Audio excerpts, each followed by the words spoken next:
Yidandi Chinnajiyar Swamiji, my guide, my mentor and Vice President of India, and day to day who is guiding us in the Parliament, Shriman Venkaiah Naidu ji, Honorable Governor of Haryana, and my very senior friend, Shri Bandaru Dattatreya ji, one more Union Minister, Shri Ashwini Chaubey ji, राष्ट्रीय स्वयंसेवक संघ के वरिष्ठ प्रचारक Shri Suresh Soni ji, former minister and popular star Shri Chiranjeevi ji, Shri Mohammed Ali ji, Shri Bhaskar Rao ji, Shri Rameshwar Rao ji, and all others who are present here and all devotees who are present here. Swami ji, मैं इतना ही कहना चाहता हूँ, आपके मार्गदर्शन में, आपके नेतृत्व में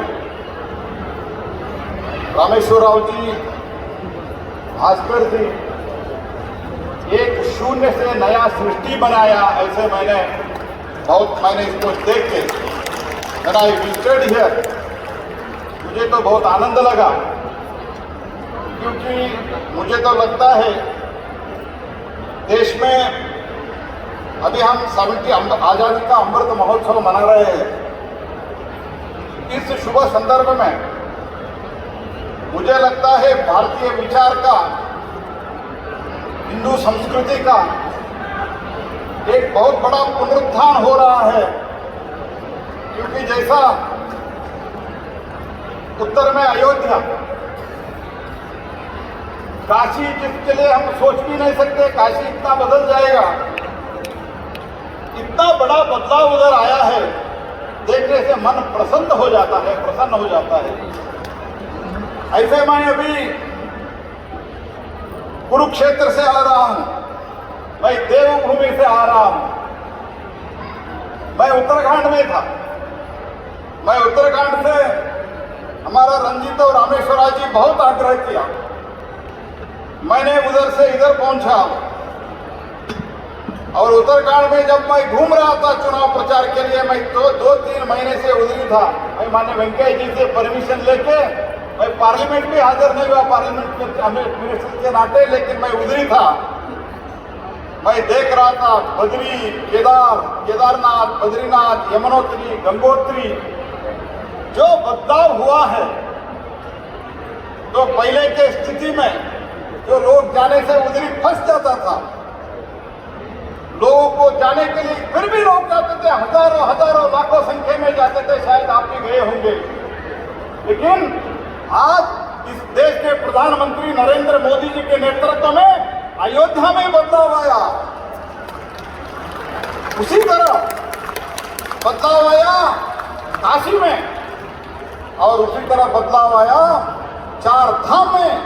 जिस धाम को शंकराचार्य जी उस टाइम जो उसने प्रतिष्ठापित किया था, वैसे ही इधर तो दक्षिण में तो बहुत आए थे, लेकिन ऐसे ये और एक बड़ा क्षेत्र, one of the best pilgrimage tourist centre आपने क्रिएट किया है। इसलिए मैंने शुरुआत में कहा, आपके नेतृत्व में, आपके आशीर्वाद से, आपके अनुग्रह से और पूज्य रामानुजाचार्य जी से अनुग्रह से एक नया पिलग्रिमेज सेंटर, शून्य से एक सृष्टि इधर का आपने खड़ा कर दिया है। इसलिए मैं आपको शत प्रणाम करता हूं, और ये बहुत बड़ा पिलग्रिमेज सेंटर होगा, क्योंकि देश में भी बदलाव आ ही रहा है। आप देख रहे हैं हर क्षेत्र में, ऐसे हमारे धार्मिक क्षेत्र में, आध्यात्मिक क्षेत्र में भी आ रहा है। हमने रामायण सर्किट शुरू किया है, रामायण सर्किट के साथ हमने बुद्ध सर्किट शुरू किया है।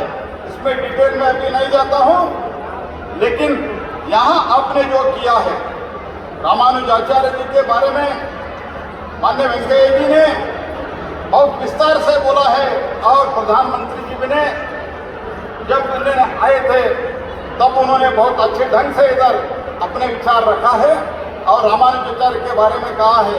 लेकिन मैं इतना ही कहना चाहता हूँ, प्रधानमंत्री जी से प्रेरणा लेके, माननीय वेंकैया जी से भाषण से प्रेरणा लेके, जो कुछ में मैं थोड़ा तेलुगु समझ रहा था, उसके प्रेरणा लेके मैं इतना ही कहना चाहता हूँ जो लोग बोलते हैं दुनिया में इक्वालिटी और लिबर्टी हमने ही प्रीच किया, हमने ही दिया, डेमोक्रेसी हमने ही दिया, इक्वालिटी हमने ही दिया, क्लासलेस सोसाइटी के बारे में जो बात करते हैं 11th सेंचुरी में इस इक्वालिटी को, इस लिबर्टी को, इस क्लासलेस सोसाइटी जो कुछ भी अभी क्लासलेस करके अंग्रेजी में बोल के बहुत बड़ा बड़ा शब्द इस्तेमाल करते हैं, ऐसे अगर 11th, 10th and 11th century में वो किया है तो वो पूज्य रामानुजाचार्य किए है तो हमको समझना चाहिए। तो एक दुनिया के लिए, वो डेमोक्रेसी के लिए हो, वो इक्वालिटी के लिए हो, अगर कोई देन बहुत बड़ा देन दिया है तो वो भारत दिया है, उसमें पूज्य रामानुजाचार्य जी का बहुत बड़ा एक योगदान है। इसलिए उन्होंने कहा था, हम जब अभी देख रहे थे अभी जो आपने दिखाया फिल्म, उसमें भी हमने देख रहे थे, उसमें भी कहा और उन्होंने कहा to misery of the other, to eliminate the misery of the others, I don't mind facing the throes of the hell. उस दुनिया में उस टाइम पे 11th सेंचुरी में उन्होंने कहा, जब वेदास को, मंत्रास को आप और किसी को बोल नहीं सकते हैं, तथाकथित छोटे कास्ट वाले लोगों को नहीं बोल सकते हैं, निम्न वर्ग के लिए नहीं बोल सकते हैं, महिला के लिए बोल नहीं सकते हैं, उनको आप प्रीच नहीं सकते हैं, वो पढ़ नहीं सकते हैं, वो अध्ययन नहीं कर सकते हैं। ऐसे दिनों में उन्होंने कहा, all are equally qualified to chant the name of the God. This was the teaching of Ramanujacharya ji. All are eligible to enter a temple. The Creator showed no partiality, nor should we। तो क्या equality का संदेश है ये? ऐसे महापुरुष के लिए आपने बहुत बड़ा, उनको स्टैचू देखते ही प्रेरणा मिले। Even just by seeing at that statue, one should inspire how India should be, how Bharat should be, how Bharatiya should be। We should leave all this caste, creed, religion। तो हमारा religion हमारा घर में रहने दो, हमारा पूजा पद्धति हमारा घर में रहने दो, लेकिन भगवान ने किसी को पार्शियलिटी नहीं किया है। The creator had showed no partiality and nor we should. Great philosophy which पूज्य Ramanujacharya preached to us, and for the welfare of well-being of all, Ramanujacharya presented the essence of Vedas in the form of 9 scriptures. The purity of his own heart enabled him to convince his mentors, rulers, bureaucrats, alike and the common man to read the path of bhakti divine, to treat the path of the bhakti, that is divine love. Ramanujacharya ji, dark bearer of Sri-Vaishnavism, was a preceptor of the bhakti movement. He dispelled the Mayavada concept that the world is illusionary and also cleared many misconceptions.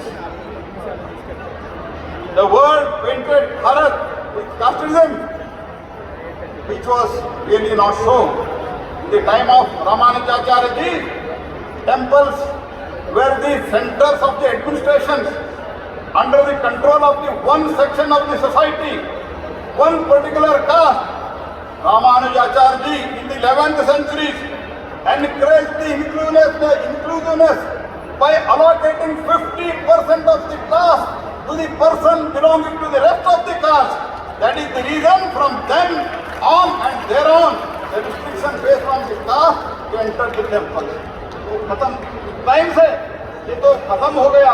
Time से बाद में तो कुछ divide and rule करने के लिए कुछ लोग किया होगा, but the fact of the matter is, when Ramanujacharya ji was there, he preached and he practiced that everybody can enter, and he encouraged the inclusiveness by allotting 50% of the caste to the person belonging to the rest of the caste. Over the 75 years of independence, casteism has been made into the cancerous growth in the Indian society. The very purpose of the statue of equality is to provide solution to it, solution for it.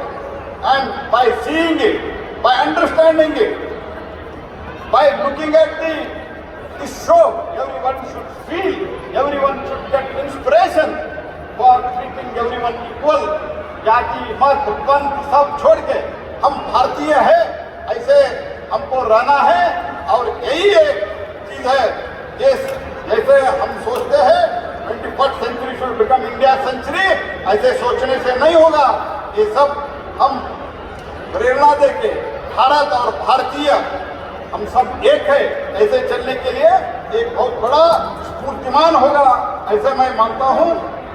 Old age Ramanujacharya ji बात to the river Kaveri to take the support of a Brahmin scholar that is Dasharathi. और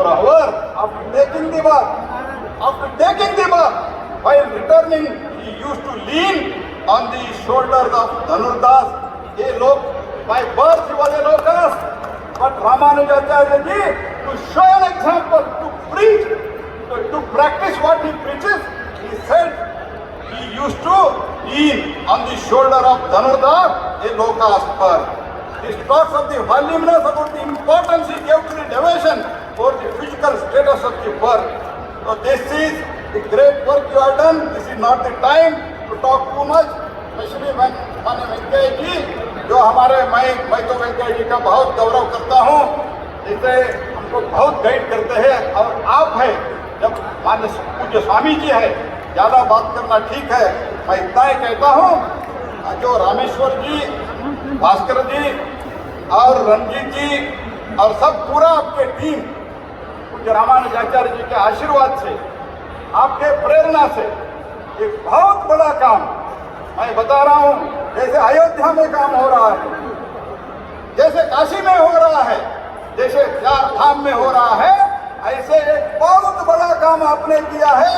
मैंने आपको और एक बार शत प्रणाम करके, मैं आपको फिर से एक बार प्रणाम करके मेरे वाणी को संपन्न करता हूँ। और विशेषतः मैं माननीय वेंकैया जी को, जिन्होंने हमको इधर पार्टिसिपेट करने के लिए उनके साथ अनुमति दिया, उनको भी मैं नमन करते हुए मेरे वाणी को विराम देता हूँ। बहुत बहुत धन्यवाद। नमस्कार। जय हिंद, जय रामानुजाचार्य।